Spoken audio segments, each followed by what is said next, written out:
Всім привіт на каналі ProCranian. Я пропав на 2 тижні, тому що у нас сталася неприємна історія. Вона пов'язана зі стихією. Я потрапив у повінь на машині. І зараз до сих пір машина ще в ремонті. Потім якось про це розповім. Потім я захворів і не міг виходити онлайн. І взагалі багато інших справ було. Треба було зустріти батьків. Олени батьки приїхали з Запоріжжя, дуже раді цьому, що вони в безпеці, що вони нарешті можуть побачити своїх онуків, своїх онучок. Так що у нас все добре, в принципі, але трохи потріпало, скажімо так. Сьогодні тема нашої розмови – як підготуватися до імміграції до Бразилії, які саме кроки зробити для того, щоб максимально ефективно підготувати свій переїзд до Бразилії. Перед переїздом всі думають про житло, всі думають про квитки, як потрапити в Бразилію, де ми будемо там жити по приїзду. А це логічно, це все правильно, але також є деякі речі, які потрібно обов'язково вирішити до приїзду. Це вам зекономить дуже багато часу і ресурсів, і взагалі вам буде набагато легше їх вирішити, поки ви ще не в Бразилії. Отже, найперше, це документи. Потрібно знати саме на яку програму ви їдете, як ви будете легалізуватися в Бразилії. Залежно від цього вам потрібно буде взяти з собою деякі документи. І чим більше документів, як показує практика, у вас з собою, тим краще. Іноді краще взяти зайвий якийсь папірець, він собі полежить пару років у папочці. І нічого страшного не станеться, якщо він вам не знадобиться. Всі документи, які вам потрібні, можна подивитися по списку. Наприклад, якщо ви плануєте натуралізацію через народження дитини, ви можете зайти на сайт Федеральної поліції Бразилії, подивитися список документів, які для цього потрібен. Або ви можете подивитися відеоролики людей, які це вже робили. І взяти з собою, підготувати всі ці документи. Наприклад, це може бути свідоцтво про народження, справка про відсутність судимостей. Можливо, вам знадобляться ваші дипломи, якщо ви плануєте працювати в Бразилії. Апостилювати всі ці документи в Україні, але не перекладати. Переклад необхідних документів ви будете здійснювати вже безпосередньо в Бразилії. Також, звісно, потрібно взяти всі документи на ваших дітей і рекомендую зробити скани всіх документів і відправити їх кудись у хмару, у надійне місце. І щоб пароль був не тільки у вас, наприклад, у вашого батька чи мами, щоб ви могли підстрахувати себе таким чином, якщо, не дай Бог, щось загубиться. CPF – це індивідуальний податковий номер у Бразилії. У багатьох випадках його можна зробити заздалегідь, ще коли ви не приїхали до Бразилії. Чому це важливо? Тому що дуже багато є речей, які робляться в Бразилії тільки при наявності CPF. Прикладами можуть бути придбання або активація сім-карти, електронна сім-карта, оформлення договору оренди, оформлення послуг постачання світла, газу і так далі, і так далі. Для всього цього вам потрібен CPF. Правила по CPF постійно міняються. Якщо рік тому, на початку 2025 року, можна було зробити податковий номер Бразилії CPF електронним шляхом, тобто онлайн подати заявку, зробити селфі з відкритим паспортом, і вони це робили. То зараз це можна зробити або особисто в Receita Federal, це, можна сказати, податкова бразильська структура. Їхні офіси є не в усіх містах, в великих містах, звісно, що є, але в маленьких містечках, як моє місто Парачі, наприклад, немає. І тут найближча Receita Federal 2-2,5 години їхати. В такому випадку, можливо, вам легше зупинитися, наприклад, ви прилітаєте у Сан-Паулу, зупинитися там на декілька днів, зробити там собі CPF і далі вже їхати у ту точку, в якій ви збираєтеся жити. Але також є ще один варіант. Ви можете звернутися в бразильське посольство, наприклад, ви знаходитесь у Польщі або у Румунії. Ви можете туди звернутися і вони вам зроблять цей документ.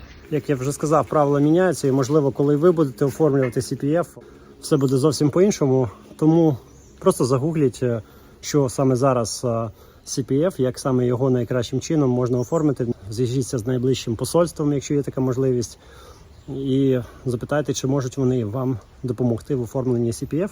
І це вам дуже допоможе по приїзду до Бразилії, бо іноді навіть доставку меблів або елементарно зареєструватися в додатку, який доставляє піцу, ви не зможете це зробити без CPF.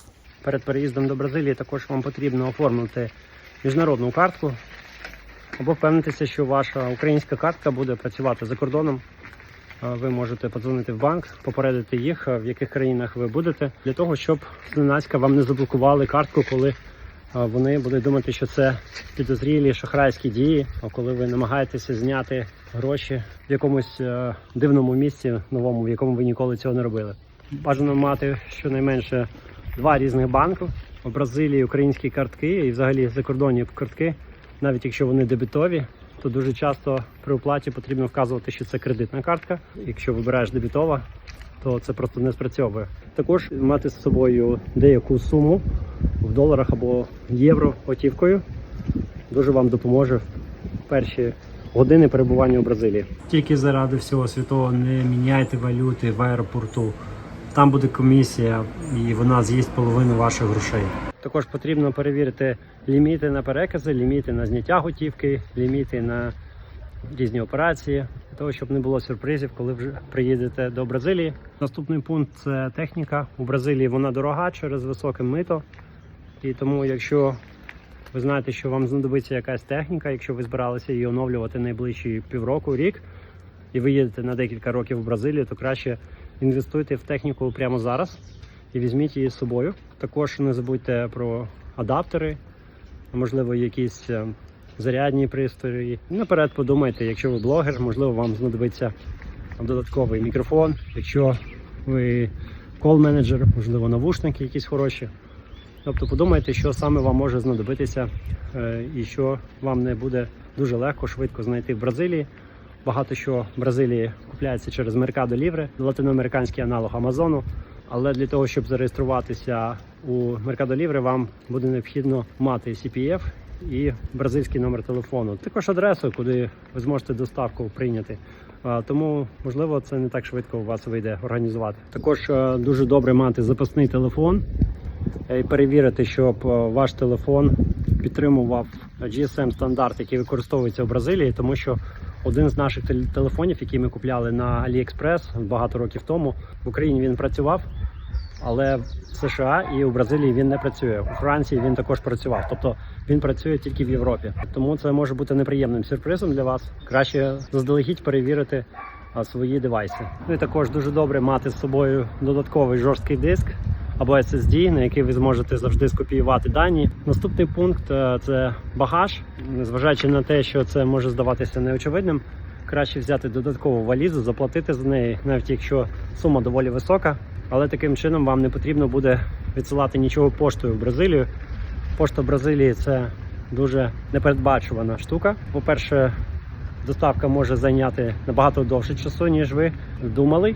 По-друге, там можуть бути різні мита, і наперед ви не можете сказати, яку саме суму вам виставлять в якості мита.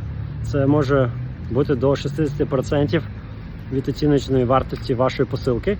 Навіть якщо ви везете якісь старі речі, буде важко довести комусь, і, скоріш за все, ваша посилка через це може застрягнути на невизначений час, наприклад, в Курітіві на митниці. Там велика митниця у них у цьому місті. Якщо у вас є книжки, особливо якщо у вас багато книжок, то їх якраз можна відправити поштою, тому що книжки не обкладаються митом, їх спокійно можна переправляти поштою у Бразилію. Наступний пункт – підготувати свій телефон. Що я маю на увазі?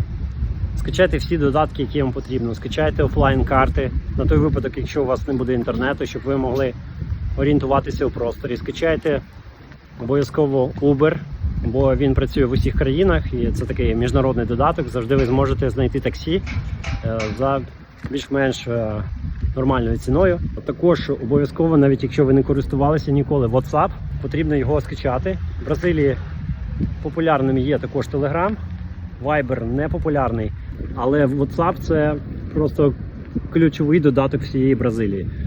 Майже всі сервіси, школи, спортзали, стоматологія, будь-який сервіс, який ви можете собі уявити, доставка води, їжі, газу в балонах. Всі вони працюють через WhatsApp, приймають замовлення через WhatsApp. Обов'язково треба мати WhatsApp на телефоні. І також перевірте, щоб у вас працювали додатки банківські і різні важливі для вас додатки, тому що іноді, коли переїжджаєш в іншу країну або міняєш, наприклад, регіон в телефоні, то деякі додатки перестають працювати або вони вивантажуються таким чином, треба їх заново завантажувати. Просто впевнитися, що все у вас працює на телефоні, всі необхідні додатки. Я вже розказував про медицину в Бразилії, вона доволі на хорошому рівні, і також вона є безкоштовною навіть для туристів. Але коли ви їдете в нову країну, у вас не буде часу по приїзду розбиратися з медициною, тому, звісно, краще підготувати всі медикаменти, які ви приймаєте, підготувати рецепти і, скоріш за все, приготуватися до того, що без рецепту багато медикаментів не продаються в Бразилії. Якщо у вас є така необхідність, то потрібно буде звертатися до лікаря по приїзду. Але якщо у вас плюс-мінус нормальне здоров'я, то просто ви можете пройти якийсь плановий огляд, перевірити зуби, щоб у вас не було таких якихось термінових невирішених справ, і по приїзду до Бразилії вам не треба було першим ділом бігти до лікаря. Якісь інші справи вдома можуть бути податкові або довіреність якусь залишити на когось, якщо ви збираєтеся продавати щось, або можливо у вас є бізнес, залишається в Україні, то вам потрібно залишити довіреність там на когось. Продумати оці всі моменти перед тим, як ви переїжджаєте до Бразилії, для того, щоб потім вам було легше все це розрулювати, знаходячись в іншій частині світу. І останнє – це психологічна підготовка. Звісно, що переїзд до нової країни – це зовсім новий, незвичайний досвід, і потрібно психологічно себе підготувати, що це буде нова мова, зовсім нові люди, які по-іншому дивляться на світ. Є деяка бюрократія тут, але разом із тим бюрократія є скрізь. І також бразильці є дуже дружніми до іммігрантів. Це великий плюс. Тому просто будьте готовими до якихось нових подій в своєму житті. Отже, якщо ви плануєте переїзд до Бразилії, збережіть це відео і передивіться його за пару тижнів до від'їзду.